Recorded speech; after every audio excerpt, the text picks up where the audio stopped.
Клещеевске положили уже порядка 1000 человек, то есть даже может быть больше, то есть, да.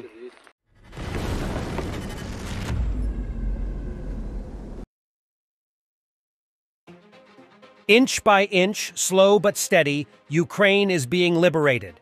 Ukrainian armed forces broke through the Russian defense to Verbove, and the Russian channels on Telegram announced their retreat. The Russian occupiers are saying that they decided to take a step of goodwill due to problems with artillery. But it doesn't matter. The important thing is that Ukrainian forces are widening that breach in the Surovikin line in the south. And remember the allegedly huge Russian offensive at Kreminna, the story about 100,000 amazed soldiers ready to attack? Like everything else, it turns out to be another flop for Russians. Russian troops have recently reduced the tempo of their localized offensive operations on the Kupiansk-Svatove-Kreminna line, the Institute for the Study of War wrote on September 28th. According to the ISW, the fact that Russian and Ukrainian officials have reported fewer Russian ground attacks in the Kupiansk and Lyman directions means that the Ukrainian counteroffensive has distracted Russian forces from the Kupiansk-Svatove-Kreminna line and significantly weakened the Russian offensive effort along that line. One of the ISW's previous assessments said that Russian offensive operations on the Kupiansk-Svatove-Kreminna line were aimed at pinning Ukrainian troops on this line and away from more critical front areas. The General Staff of Ukraine's armed forces said on September 29th that on the previous day, Russia didn't conduct any assaults toward Kupiansk, Kharkiv Oblast, and around Bakhmut. Over the same period, Ukrainian forces repelled a Russian ground attack in the Lyman direction, according to the General Staff. Russia also failed to advance near Donetsk Oblast's Avdiivka, Marinka, Urozhain, and Novelsky, as well as near Chervon in Zaporizhia Oblast, the military added.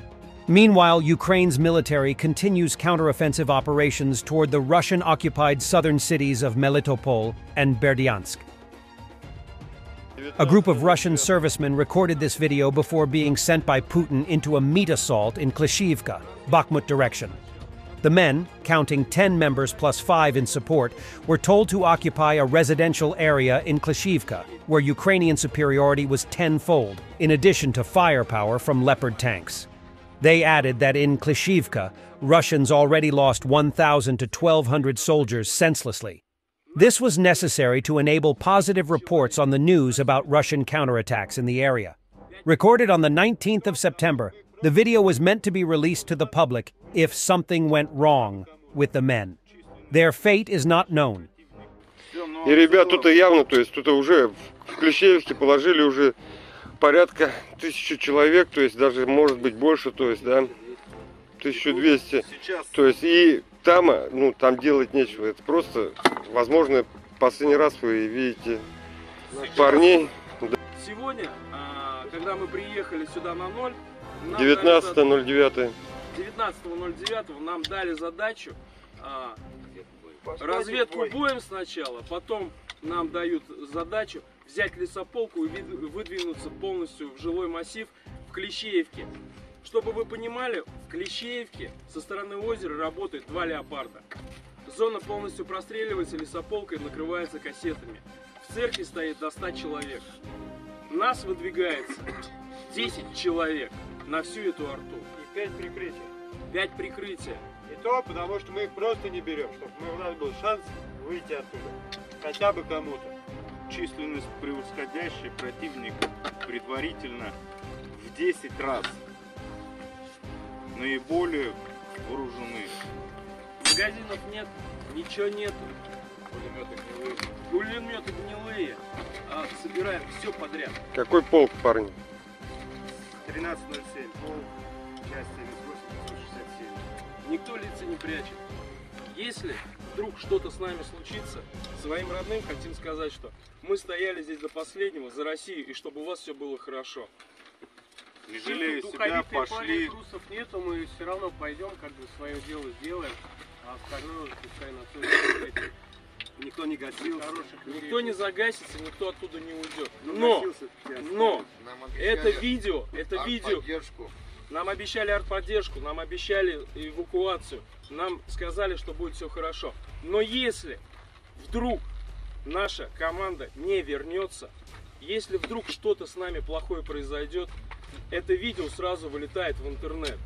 Мы от лица всей нашей компании, 10 человек и 5 запасных, то есть это 15 человек, просим общественность, чтобы подняли этот вопрос. Как подготавливаются наши мобилизованные, как контрактники подготавливаются. Здесь все ребята сидят уже на втором контракте. Есть ахматовцы, есть спецназовцы, есть вагнера, которые не очканут и отработают свою задачу. Но ребят очень жалко, которые мобилизованы. A Russian drone crashed near Galati, 21 kilometers from the Ukrainian border into Romanian land at 2.5 kilometers from a town with a population of 270,000. NATO air police are currently on high alert and flying fighter jets at low altitude. A second drone was heard after that. Even if these drones are not intentionally sent by Russia against Romania, they may also have implications for observing Romania's response.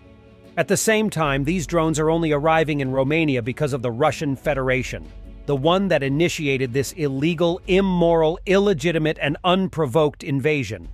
Brela, 7.5 kilometers away from the alleged site of the drone explosion, is a city with a population of 155,000 inhabitants, making the Galati-Brela concentration the largest urban concentration after the Bucharest capital area.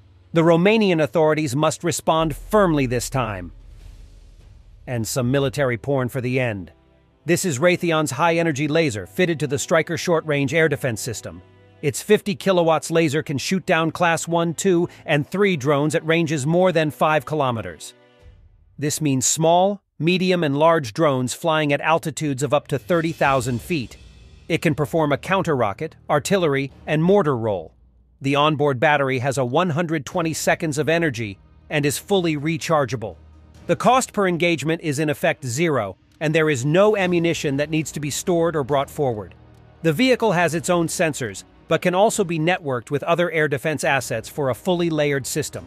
High-energy lasers are still large and bulky, like the first mobile phones were, but technology is advancing so rapidly that they can be expected to become an integral part of vehicle active protection systems.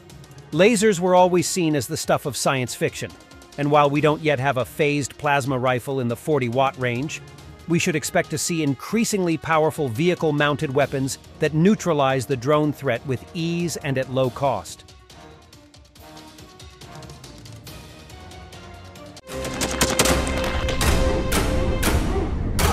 Thanks for watching, and don't forget to subscribe.